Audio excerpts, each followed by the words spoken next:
नमस्कार दोस्तों, UP global coaching centre पर आपका हार्दिक स्वागत है। दोस्तों, आज की वीडियो में हम यूपी पैट एग्जाम के प्रीवियस ईयर्स के कुछ क्वेश्चन पेपर हैं उनके लिए हल करेंगे और उनमें इंग्लिश के पोर्शन को हल करेंगे। इंग्लिश के 5 क्वेश्चन आते हैं जो कि आपके एक एक नंबर के पूछे जाते हैं और वो प्रश्न किस तरीके के होते हैं, किस तरीके से आपको हल करना है, आज उन्हीं प्रश्नों के ऊपर चर्चा करेंगे।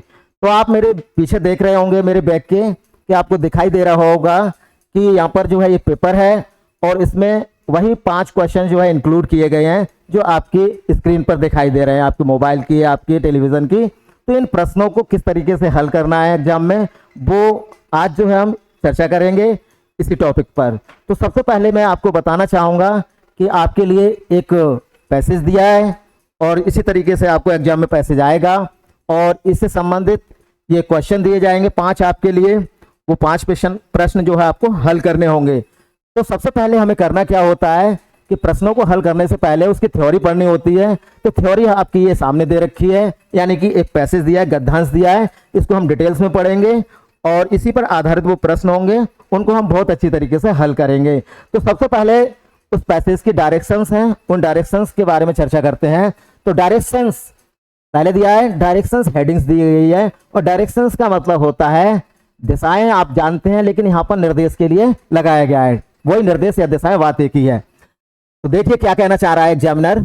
रीड द पैसेज, करें गद्यांश को पढ़िए केयरफुली, ध्यानपूर्वक।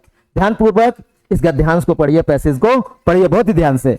एंड और आंसर, उत्तर दीजिए द करस्पॉन्डिंग क्वेश्चंस, कह रहे हैं कि जो प्रश्न इसके साथ दिए गए हैं, कह रहे हैं कि उनके उत्तर देने हैं आपको, यानी कि जो प्रश्न इन पर आधारित हैं, पैसेज पर आधारित हैं, उसके आपको आंसर देने हैं और ध्यानपूर्वक इसको पढ़ना है। और वो किन प्रश्नों के उत्तर देने हैं, जैसे 41 से 43 इन्होंने निर्देश दिया है, डायरेक्शन दिया है। तो यानी कि 41 से 43 तक के जो प्रश्न हैं वो प्रश्न जो है इस पैसेज पर आधारित हैं और बाकी जो प्रश्न है 2 वो अलग होंगे, यानी कि तो पैसेज से संबंधित हमारे केवल 3 क्वेश्चन है यहाँ पर। तो वो 3 क्वेश्चंस अगर हम इस पैसेज को डिटेल्स में पढ़ लेते हैं तो ये 3 प्रश्न जो बहुत इजी तरीके से सॉल्व हो जाएंगे, यानी कि हल हो जाएंगे। तो हम डिटेल्स में पढ़ते हैं इस पैसेज के लिए। तो देखिए यहाँ पर पैसेज दिया है इन्होंने, Nehru's was a many sided personality, कह रहे हैं कि नेहरू जो थे, पंडित जवाहरलाल नेहरू, वो एक बहुआयामी व्यक्तित्व के व्यक्ति थे। बहुआयामी व्यक्तित्व का मतलब होता है बेटा एक ऐसा व्यक्ति जो अनेक रुचियां रखता हो, अर्थात ए पर्सन हैविंग वैराइड इंटरेस्ट, एक व्यक्ति जो अनेक रुचियां रखता है उसे बहुआयामी व्यक्ति कहा जाता है, अर्थात मैनी साइडेड मैन कहा जाता है। तो आगे देखिए, ही वह एंजॉयड आनंद लेते थे, रीडिंग एंड राइटिंग, करेंगे पढ़ने का और लिखने का, बुक्स करें कि किताबों का, कह रहे हैं कि वह किताबें पढ़ने का और लिखने का क्या रखते थे, शौक रखते थे, अर्थात उसका आनंद लेते थे, एंजॉय करते थे उसका। एज मच एज, कह रहे हैं कि उतना ही जितना कि ही एंजॉयड वह आनंद लेते थे, फाइटिंग पॉलिटिकल, कह रहे हैं कि पॉलिटिकल मतलब राजनीतिक और फाइटिंग मतलब लड़ाई होता है, कह रहे हैं कि जो राजनीतिक लड़ाई थी उसका आनंद लेते थे।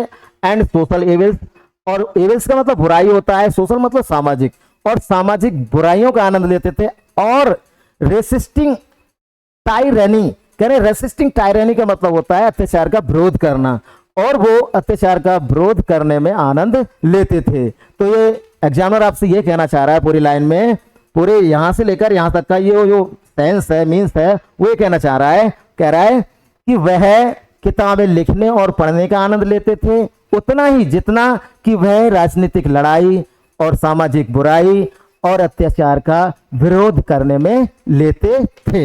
आगे देखिए, इन हिम, कह रहे हैं कि उनमें या उनके अंदर, या वह, द साइंटिस्ट, कह रहे हैं कि वैज्ञानिक, एंड और द ह्यूमनिस्ट, कह रहे हैं कि मानवता, वर हेल्ड, हेल्ड का मतलब होता है किसी चीज का आयोजन करना, लेकिन आयोजन करने से मतलब नहीं है, यहाँ पर क्या है कि किसी चीज का समावेश होना, किसी चीज मतलब किसी व्यक्ति के अंदर किसी चीज का समावेश होना, यानी कि अंदर होना या उसके कैरेक्टर में उस चीज का होना। तो कह रहे हैं कि हेल्ड इन परफेक्ट बैलेंस, कह रहे हैं परफेक्ट का मतलब पूर्ण और बैलेंस का मतलब होता है संतुलन, कह रहे हैं कि उनमें मानवता और वैज्ञानिकता का पूर्ण संतुलन था। अर्थात उनमें वैज्ञानिक और जो मानवता थी वो कूट कूट के भरी हुई थी और उसका उनका पूर्ण संतुलन था उस पर। वाइल कह रहे हैं कि जबकि, हालांकि, ही कैप्ट लुकिंग, कह रहे हैं कि वह देखा करते थे। कैप्ट मतलब रखने के लिए आता है, कीप मतलब रखना, कैप की सेकंड फॉर्म में ये, लुकिंग का मतलब देखने का मतलब वो आता है।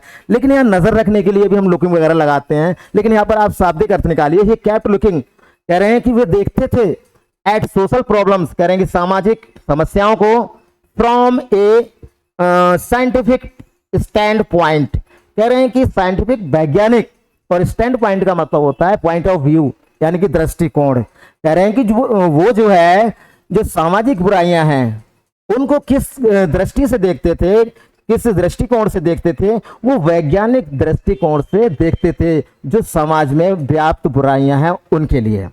आगे देखिए, आगे कहना चाह रहा है राइटर, एग्जामिनर जो है, ही नेवर, वह कभी नहीं, फॉरगेट कह रहे हैं कि भूले, दैट की, कह रहे हैं वह कभी नहीं भूले कि, वी शुड नॉरिश, कह रहे हैं कि हमें नॉरिश करना चाहिए। नॉरिश मतलब पालन पोषण, कह रहे हैं कि हमें पोषण करना चाहिए, पालन करना चाहिए। द टोटल मैन, टोटल का मतलब क्या होता है, समग्र, संपूर्ण, तो यहाँ पर समग्र के लिए लगाया गया है, और मैन का मतलब होता है आदमी। कह रहे हैं कि हमें जो है समग्र व्यक्ति का, समग्र मनुष्य का क्या करना चाहिए, पोषण करना चाहिए, अर्थात उसकी रक्षा करनी चाहिए, उसको सपोर्ट करना चाहिए, कहना चाह रहा है यहाँ पर एग्जामिनर।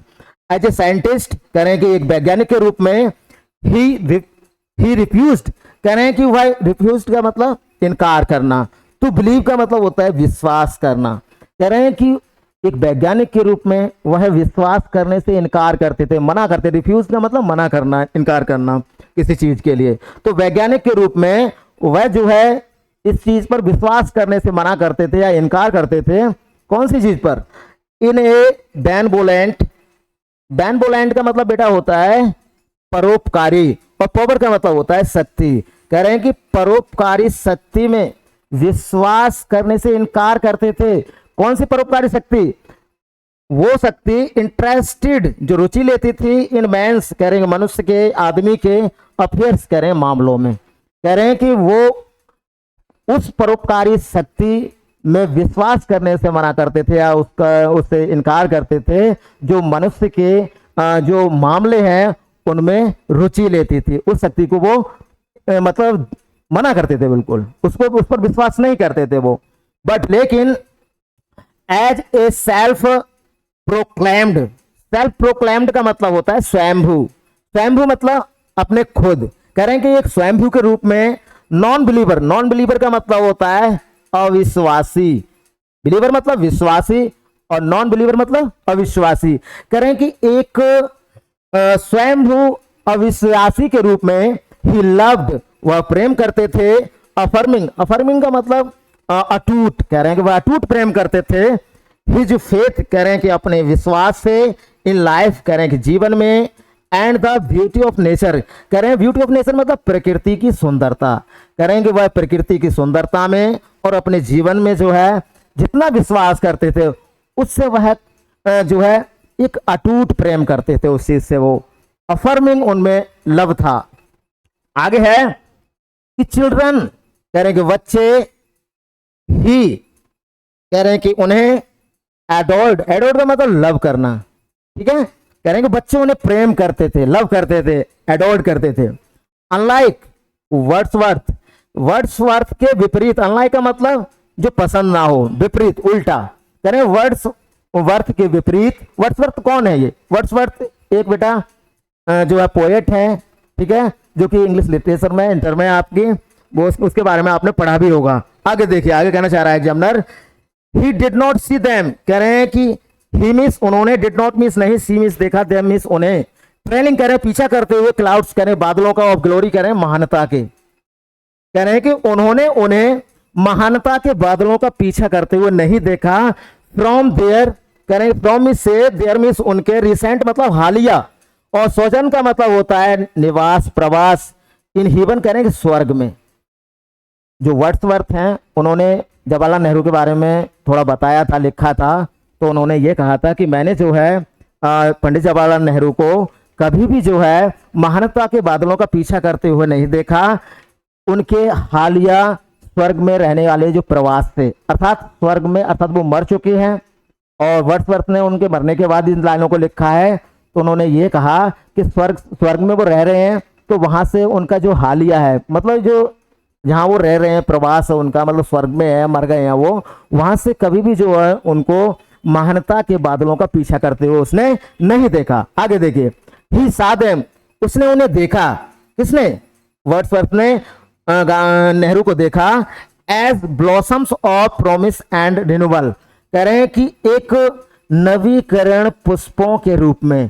कह रहे हैं ब्लॉसम्स का मतलब होता है जो फूल ताजा खिलते हैं, उनको ब्लॉसम्स कहा जाता है। तो कह रहे हैं कि उनको जो है उसने ताजा खिले हुए फूलों के रूप में देखा। The only hope for Mankind, कह रहे हैं कि वो संपूर्ण मानवता के लिए, मैनकाइंड के लिए क्या थे? एक आशा के रूप में थे। होप मतलब उम्मीद, आशा, तो वो एकमात्र आशा थे। अब बेटा हमने इस पैसेज को जो है डिटेल्स में पढ़ा है।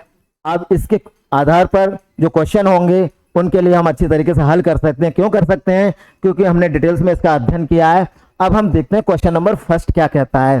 तो क्वेश्चन नंबर 41 है आपका, और ये पैसेज बेस्ड है, क्योंकि 41 से 43 तक यानी 43 तक ये क्वेश्चन जो है वो पैसेज पर आधारित हैं। तो देखिए पहला प्रश्न ये कह रहा है कि ए मैनी साइडेड पर्सनालिटी मीन्स, कह रहे हैं कि ए मैनी साइडेड पर्सनालिटी मीन्स, कह रहे हैं कि बहुआयामी व्यक्तित्व का अर्थ क्या है, मीन्स क्या है। तो मैंने आपको पहले ही बताया था, ए पर्सन हैविंग वैराइड इंटरेस्ट। तो यहाँ पर ऑप्शन देखिए बेटा, पहला ऑप्शन ये कहना चाह रहा है एक कॉम्प्लेक्स पर्सनालिटी, एक जटिल व्यक्तित्व। नहीं, ये गलत है, ये बिल्कुल नहीं पढ़ा था हमने। ए सीक्रेटिव पर्सनालिटी, एक गुप्त व्यक्तित्व, ये भी गलत है। A person having varied interests, ये ऑप्शन आपका ठीक है। एक व्यक्ति जो विभिन्न प्रकार की रुचियां रखता हो। ठीक है बेटा, इस ऑप्शन को जो हमने जिक्र किया था पहली ही लाइन में जब हम पढ़ा रहे थे आपको, ए मैनी साइडेड पर्सनालिटी। ठीक है, तो उसमें मैंने आपको बताया, तो ये ऑप्शन सी आपका करेक्ट है। और चौथा है आपका एक कैपेबल पर्सन, कह रहे हैं एक सक्षम व्यक्ति, तो ये भी ठीक नहीं है। तो ऑप्शन ये आपके तीनों गलत हैं और ऑप्शन सी आपका करेक्ट है। तो बेटा ये ऑप्शन जो है आपका ठीक हो गया। अगले प्रश्न की ओर चलते हैं। अगला प्रश्न है 42, 42वां। इसमें कह रहे हैं कि पंडित नेहरू एंजॉयड, कह रहे हैं कि जो पंडित नेहरू थे वो आनंद लेते थे, यानी कि मजा करते थे। किन चीजों का मजा करते थे? मैंने आपको बताया था आपको पैसेज में। तो देखिए पहले पढ़ लीजिए ऑप्शन क्या कह रहे हैं। पहला ऑप्शन है आपका रीडिंग एंड राइटिंग बुक्स, कह रहे हैं कि पढ़ना और किताबों को लिखना, इसका आनंद लेते थे। हाँ बिल्कुल बात सही है, मैंने आपको पढ़ाया था। और बी है fighting political and social evils, कह रहे हैं कि राजनीतिक लड़ाई और सामाजिक बुराई में आनंद लेते थे। ये भी बात बिल्कुल ठीक है भाई, ये भी मैंने आपको पढ़ाया। और सी ऑप्शन है आपका रेसिस्टिंग टायरेनी, कह रहे हैं रेसिस्टिंग टायरेनी का मतलब होता है अत्याचार का विरोध करना, तो ये भी बात ठीक है। इसमें अत्याचार का विरोध यहाँ पर दिया था, देखो मैंने आपको बताया था रेसिस्टिंग टायरेनी बताया था आपको, तो ये ऑप्शन भी आपका ठीक है। अब डी ऑप्शन है, ये कह रहा है डूइंग ऑल दीज, कह रहे हैं कि वे सब चीजें एंड मच मोर, कह रहे हैं कि और ज्यादा करना, कह रहे हैं कि वे सब चीजें, ये जो ऊपर दी गई हैं ये सारी चीजें करना, उनमें आनंद लेते थे, या इससे भी और अधिक करने में आनंद लेते थे। तो ऑप्शन डी आपका ठीक है, क्योंकि ये सारी चीजों में वो आनंद लेते थे और भी कुछ बहुत ज्यादा करने में वो आनंद लेते थे। तो ये ऑप्शन तो सारे ठीक हैं, लेकिन हमारे लिए जो एग्जामिनर पूछ रहा है, एग्जामिनर आपसे केवल एक बात मैन पूछना चाह रहा है, वो किन चीजों में आनंद लेते थे। तो तीन चीजें तो उन्होंने खोल दी पैसेज में जो थी, लेकिन फिर बाद में उन्होंने लास्ट ऑप्शन आपका ये रख दिया कि ये सारी चीजें और भी बहुत कुछ करने में आनंद लेते थे। तो ये ऑप्शन आपका करेक्ट है, डी ऑप्शन पे आप जो है टिक करेंगे। जब आपका पेपर में इसी तरह का पैसेज आएगा, कोई भी पैसेज होगा, तो आप समझ के इसी तरीके से आप उसको हल करेंगे, जल्दबाजी में नहीं करें। अरे कि रीडिंग एंड राइटिंग आ गया तो हमने टिक कर दिया, करिए तो पैसेज में है, लेकिन आप दूसरी लाइन में पढ़े fighting political and social evils, ये भी दूसरी लाइन है, वो भी है रेसिस्टिंग टायरेनी, ये भी है। तो बेटा इसको देख के करना हल। अब तीसरा प्रश्न है आप 43 43वां प्रश्न है आपका, और वो इसी पर आधारित है। तो मैं आपके लिए थोड़ा ऊपर करके इसको दिखा देता हूं, इसको हम हल करेंगे। देखिए पूरा कर लेते हैं हम लोग पांचों क्वेश्चन जो है। हाँ तो देखिए 43वां क्वेश्चन हमारा हो चुका है, 44वें क्वेश्चन की ओर चलते हैं। 43वां अभी नहीं हुआ है, तो देखिए 43वां देख लीजिए। ये थोड़ा मैं इसको मिटा देता हूं, ये ऊपर आ रहा है, सॉरी।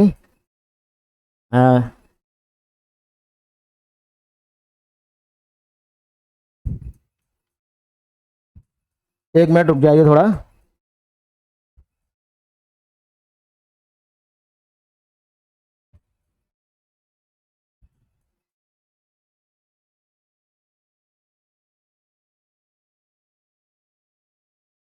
तो बेटा कोई बात नहीं है, थोड़ा सा इसमें व्हाइट बोर्ड में थोड़ा सा दिक्कत आ गई थी, कोई दिक्कत नहीं है। हम लोग जो है इस प्रश्न को डिटेल्स में फिर से हल करते हैं।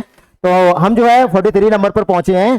तो यह देखिए एग्जामिनर क्या कहना चाहता है, आपसे पूछ रहा है, which of the following statements, कह रहे हैं कि दी गई स्टेटमेंट्स यानी कि कथन, कह रहे हैं दिए गए कथनों में से कौन सा कथन रिफ्लेक्ट्स, रिफ्लेक्ट का मतलब होता है प्रकाश डालना, कह रहे प्रकाश डालता है या प्रभावित करता है Pandit Nehru point of view, कह रहे हैं कि पंडित नेहरू के दृष्टिकोण से जो है कौन सा कथन जो है पंडित नेहरू के दृष्टिकोण पर प्रकाश डालता है। कहना यह चाह रहा है एग्जामिनर कि पंडित नेहरू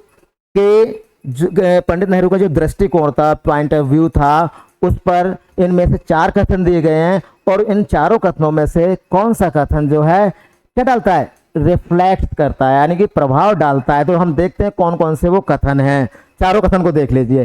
ये कह रहे हैं पहला ऑप्शन है आपका ये, इसमें कह रहे हैं humanism is more important, humanism is more important than science, कह रहे हैं कि मानवता विज्ञान से अधिक महत्वपूर्ण है, मानवता विज्ञान से अधिक महत्वपूर्ण है।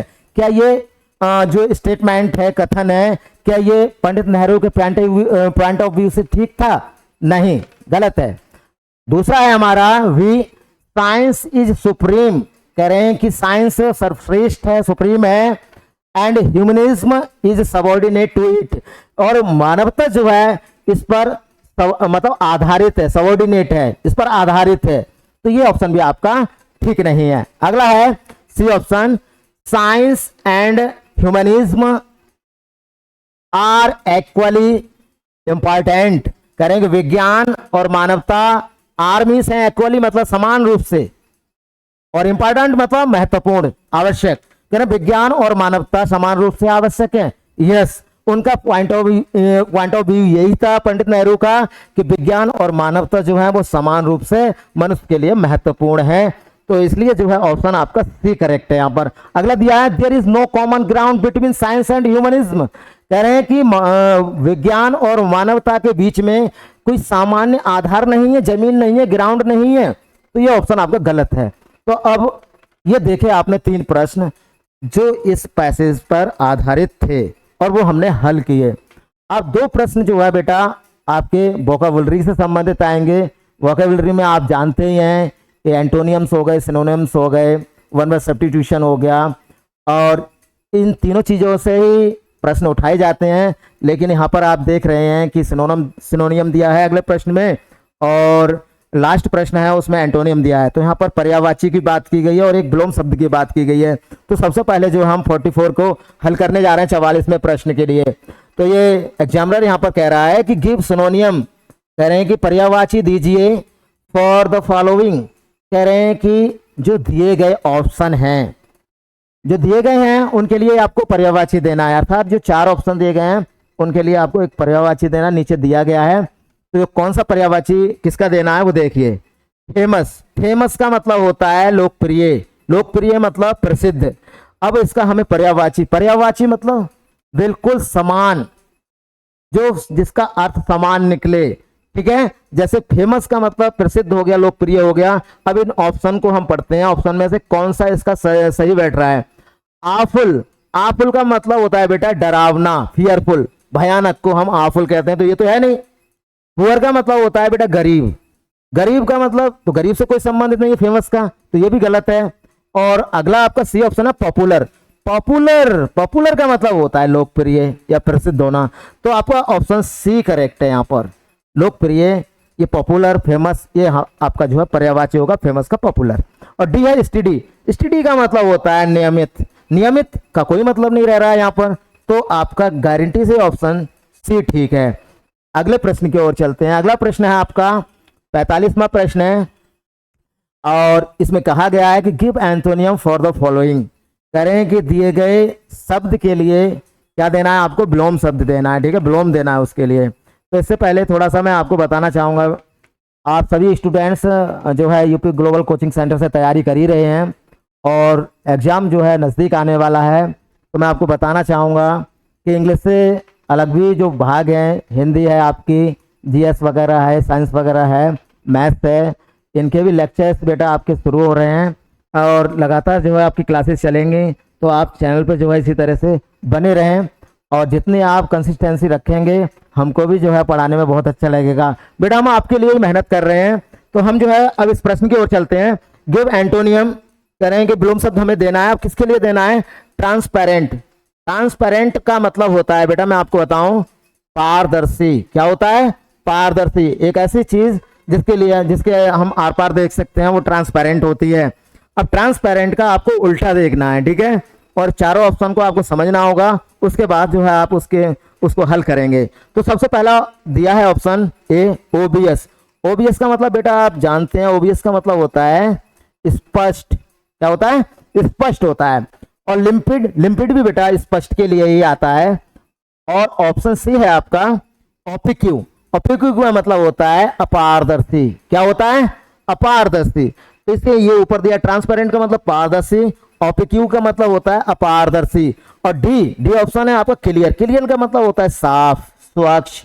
तो बेटा साफ, स्वच्छ, स्पष्ट से यहाँ कोई मतलब नहीं है, लेकिन यहाँ पर पारदर्शी की अगर बात की गई है तो अपारदर्शी इसका उल्टा होगा, यानी कि विलोम होगा।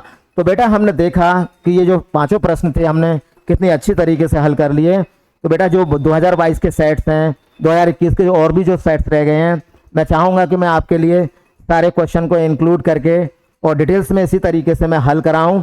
और इन पेपर्स को हल करने के बाद आपके लिए थ्योरी पर हम लोग चलेंगे और डिटेल्स में हम ऐसे ही बहुत सारे पैसेज को हल करेंगे और उससे संबंधित प्रश्नों को डेली हल करेंगे। और एंटोनियम और सिनोनियम की बात आ रही है, तो बेटा हम जो है जितने भी प्रीवियस ईयर्स के एंटोनियम सिनोनियम्स होंगे वो तो हम लेंगे, और जो भी महत्वपूर्ण है हम एक स्पेशल क्लास चलाएंगे, इनकी 2-3 क्लास में हम स्पेशल डालेंगे, तो उसमें हम कम से कम कवर करेंगे वो एंटोनियम और सिनोनियम्स जो परीक्षा में अक्सर पूछे ही जाते हैं। तो बेटा जो है आप जो है चैनल पर बने रहिए और इसी तरीके से प्रेम देते रहिए, और अपनी अच्छी तैयारी के लिए, गवर्नमेंट जॉब के लिए आप जो है इसी चैनल पर बने रहिए। और आपके जो भी दोस्त हैं जो भी तैयारी कर रहे हैं गवर्नमेंट जॉब की, वो जो है इस चैनल पर आएँ और अपने कंटिन्यूस जो है तैयारी करें। सारे लेक्चर्स आपको प्रोवाइड किए जाएंगे। थोड़ा समय इसके बाद क्लास आने वाली है, वो मैं आपको अभी नहीं बता रहा हूँ, सर आपको इंट्रोड्यूस करेंगे नई क्लास में। तो हम फिर जो है अगली क्लास में मिलेंगे कल। तब तक के लिए नमस्कार, जय हिंद, वंदे मातरम दोस्तों।